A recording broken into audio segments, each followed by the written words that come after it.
Have you been going around the internet looking for the ultimate baseball podcast? Well, you've just found it.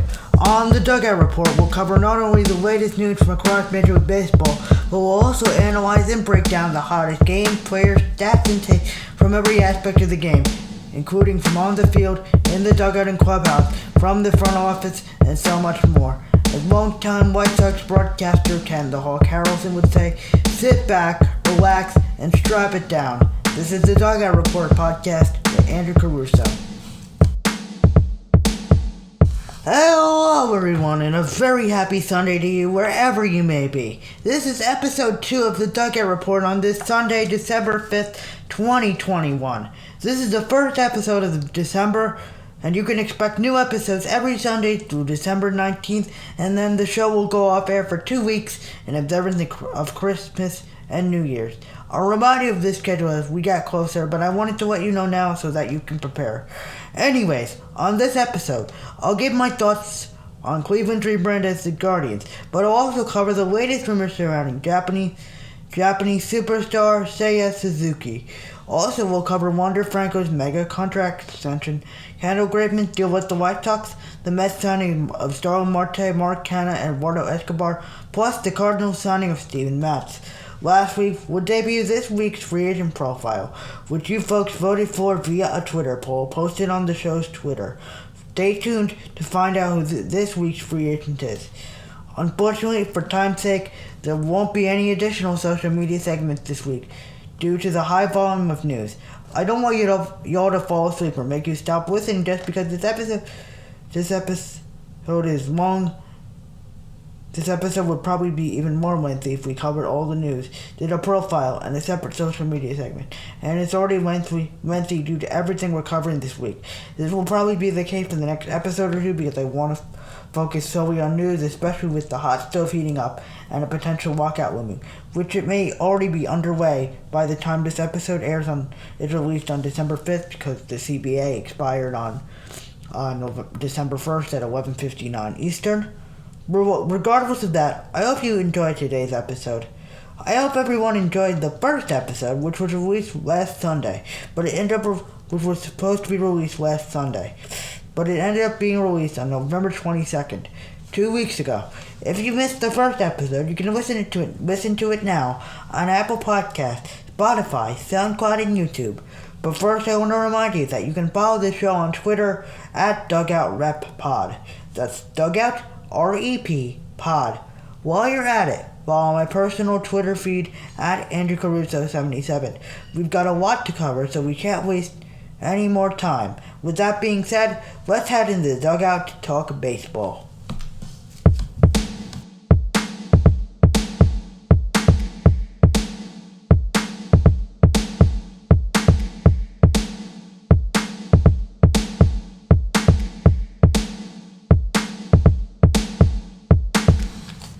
First up on our long list of news to cover during today's show is that it's official. Cleveland has officially rebranded from the Indians to the Guardians.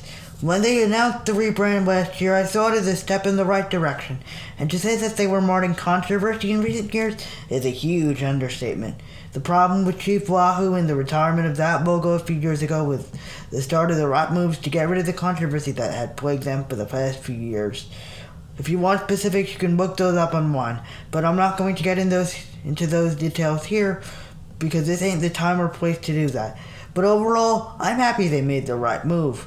It's going to be a little strange having to get used to them as the Guardians, and I'm sure a lot of you would agree with me, but I'll get used to it eventually. Aside from that, I have to say, I like their new primary logo with the wings behind the G and the baseball in the center. When you think of a baseball logo, the Guardian logo isn't what you would expect from an MLB team. Maybe college or the minor leagues, but not from a major league team. I'm not criticizing the new logo. I just think it's very out of the ordinary for a logo. I also like the new C cap logo as well. The jersey logo also looked clean, and I can't wait to see the new official uniforms on the field come April 1st, opening day of 2022. What do you think of Cleveland's new identity? Let me know. Now it's on to covering the latest signings, rumors, and rumors from across MLB over the last couple of weeks.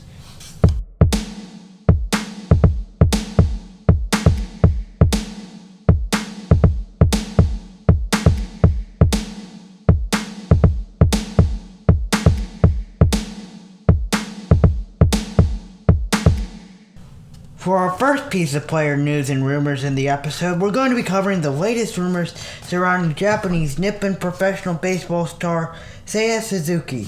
He's a 27-year-old outfielder who has played the last 9 seasons with the NPB's Hiroshima Toyo Carp. In 132 games last year with the Carp, he had 533 plate appearances and 435 at-bats. As for his numbers in those 435 at-bats, he had a .317 batting average with 138 hits, 38 home runs, 88 RBIs, and a .639 slugging percentage, and his .433 on-base percentage.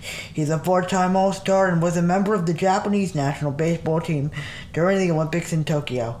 He was posted by the Carp to MLB teams on November 22nd, and he has until December 22nd at 5 p.m. Eastern Standard Time to sign with the team. According to a report from Noah Yingling of Fansided, a number of teams, both contenders and non-contenders, could be in the running to sign him, and each of these teams could benefit from having a slugging bat like him on their team. These teams include the Braves, Brewers, Giants, Mets, Phillies, Dodgers, and some others. It'll be interesting to see if he does end up signing with the team soon due to the possibility of a lockout, which would freeze transactions and stop the 30-day clock for Suzuki's signing period. However, if he does come over to the U.S., it'll also be interesting to see how he adapts to Major League play and pitching, because we have seen Japanese players like Ichiro, Shohei Ohtani, Kenta Maeda, and Yu Darvish have major success after they've come over, while others like Shogo Akiyama, Yoshi Tsutsugo, Shun Yamaguchi, and others that haven't been so great after they've come over. Suzuki putting up those numbers like he did last year in the MLB would generate headlines, no doubt about that. Like I said earlier, it'll be interesting to see what happens as time goes by. Next up, we have a major contract signing to report as Tampa Bay star shortstop Wander Franco has signed an 11-year contract extension to the 2032 season with an option for 2033. The deal is worth $182 million, and it could be worth up to $233 million if the option is exercised and incentives are reached. The deal was first reported November 23rd by ESPN's Jeff Passan and was made official by the Rays last Saturday. It is the largest financial commitment the Rays have made to a player over the course of their franchise history, and is also the largest contract given to a player with less than a year of service time in MLB history. In a statement, Rays owner Stuart Sternberg said, quote, "This is a great day for Wander and the Rays, and it is evidence of the mutual trust between Wander and our organization. We are committed to fielding competitive teams year in and year out, and maintaining our standard of excellence," close quote. Rays president of baseball operations, Derek Neander, also stated, "The pace at which Wander has developed speaks to his potential. We have seen him do special things on the field, particularly for a player that is only 20 years old.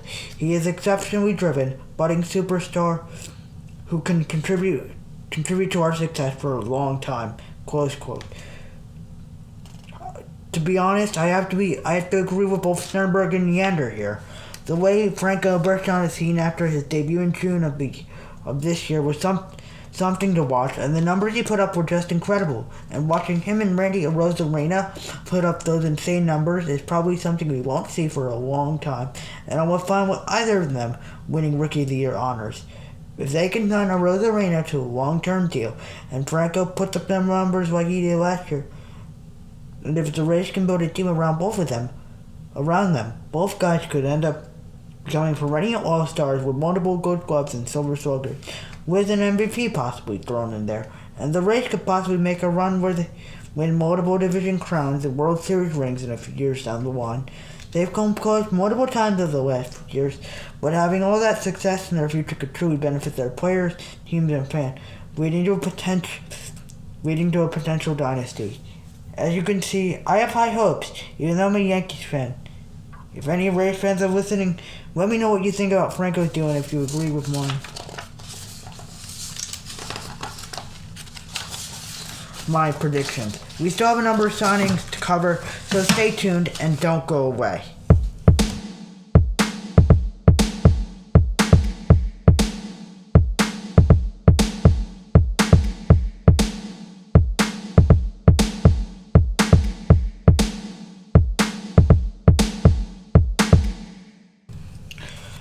Next up on our long list of news to cover today is another hot stove signing, which was reported by John Heyman of MLB Network on November 23rd. Free agent right-hander Kendall Graveman reportedly agreed to a deal with the Chicago White Sox for 3 years and $24 million, which as of November 20th, the deal has not been confirmed.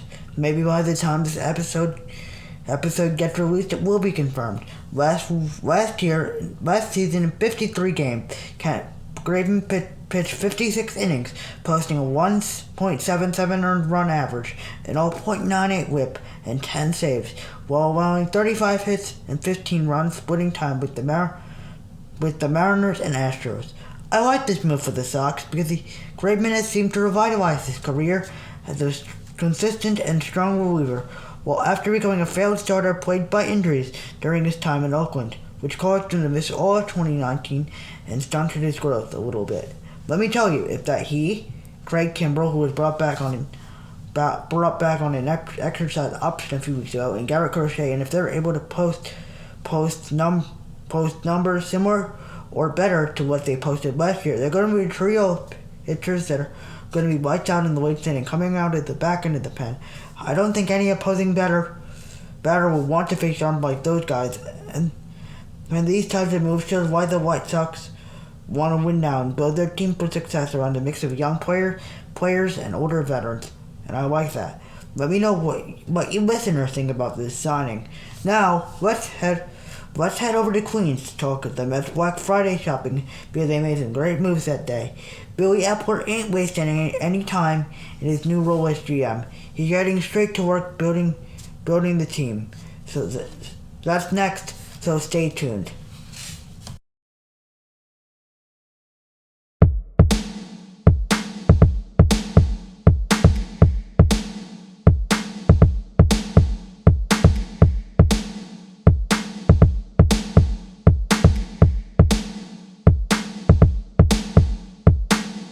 We have some major news to report out of Queens as the Mets added a trio of deals on Black Friday.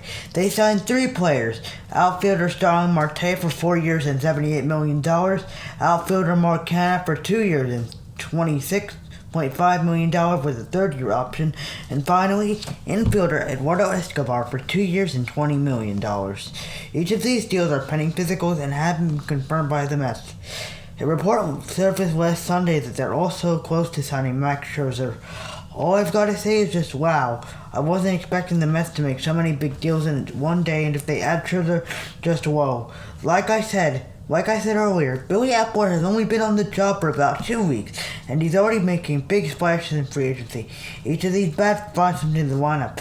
Marte and Canha provide solid outfielders in left and center to pair with Brandon Nimmo. There's an increasing possibility that Michael Conforto goes somewhere else for 2022. Escobar provides another solid bat in the lineup and versatility in the field, and I'm sure whoever the Mets manager is next year will benefit from having someone like him on the team. Overall, I really like the signings and the respective marks they bring to an improving team. Our last story of today's show surrounds a former Met who last year played for the Toronto Blue Jays. Pitcher Steven Matz signed a 4-year, $44 million contract with the St Louis Cardinals, which was finalized last Monday.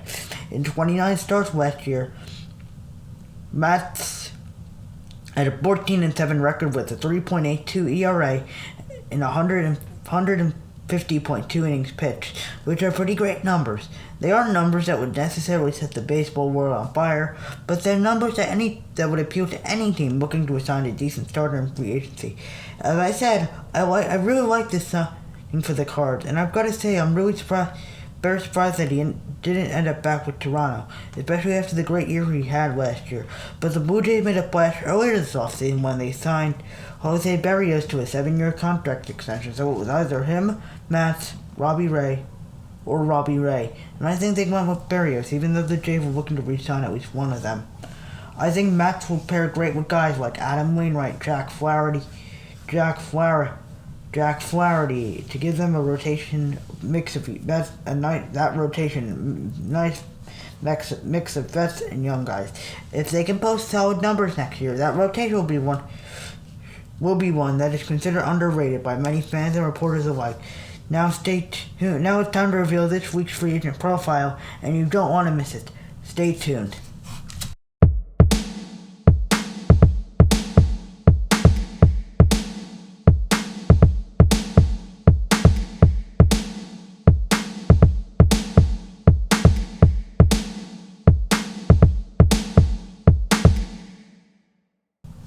Welcome back. So, since it's the offseason and free agency upon us, most weeks during the offseason, I'm going to start doing free agent profiles, where I all vote between 4 different free agents in a poll posted to the show's Twitter page every week.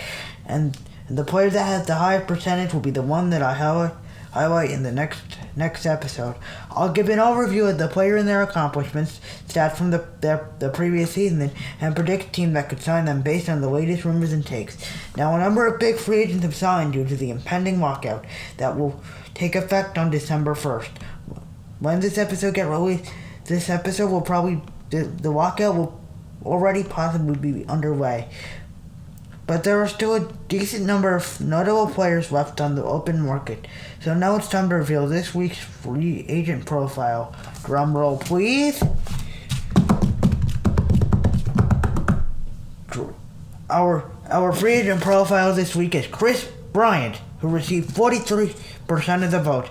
Trevor Story came in second place with 29% of the vote. Javi Baez and Freddie Freeman both received 14%. But Baez signed a deal with the Detroit Tigers a few days ago. More on that next episode, and all the major free agent moves that took place since this episode's script was written. Like I said earlier, I don't want to make this episode too long, so we're not getting into every move. So just a brief preview of what's to come.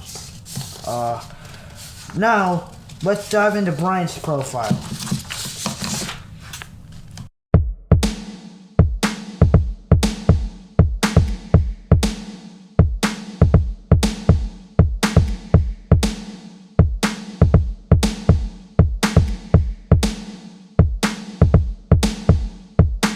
Bryant is primarily a third baseman, but he's also spent time at first base and in the outfield during his career.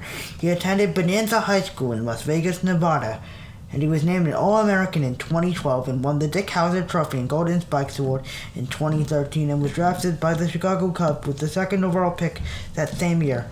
The Blue Jays drafted him in 2010, but he didn't sign and went to play college ball at the University of San Diego instead.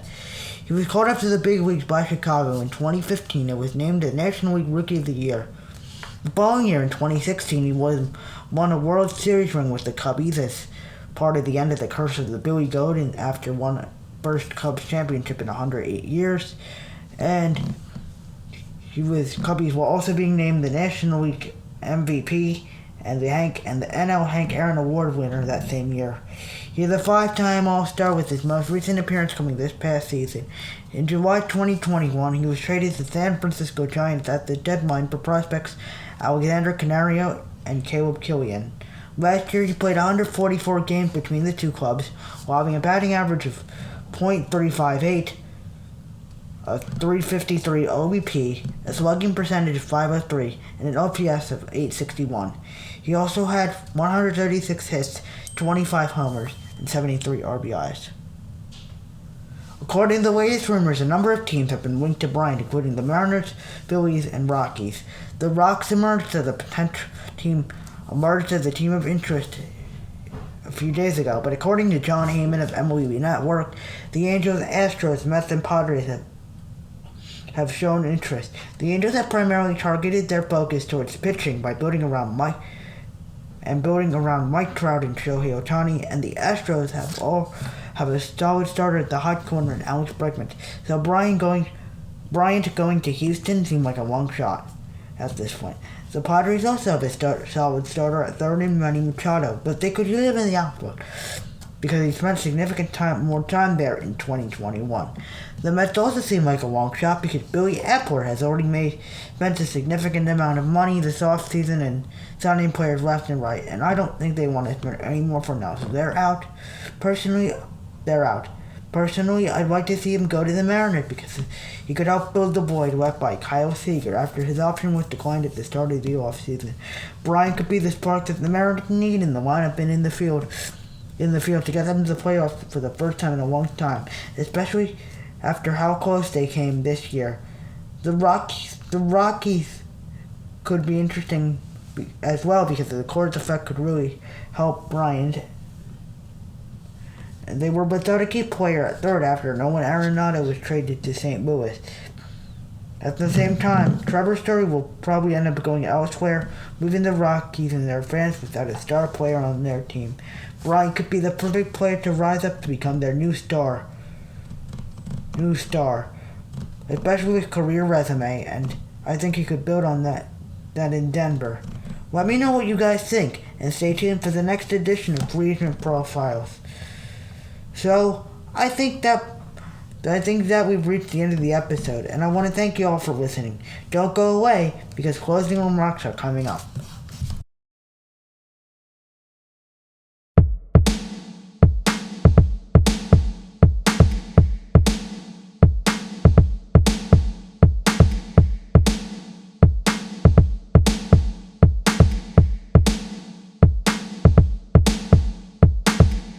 So, that concludes the end of episode 2 of the Dugout Report. Thanks again for listening, and I hope you enjoyed the episode. Once again, as a reminder, you can follow the show on Twitter at DugoutRepPod and my personal feed at Andrew Caruso 77. You can find the podcast on Apple Podcasts, SoundCloud, Spotify, and YouTube. Please share this episode with your friends and on social media, and tag me in your posts using those usernames. That's it for this week. And so this is your host, Andrew Caruso, signing off. I'll see you next week. Thanks for listening. So long, everyone.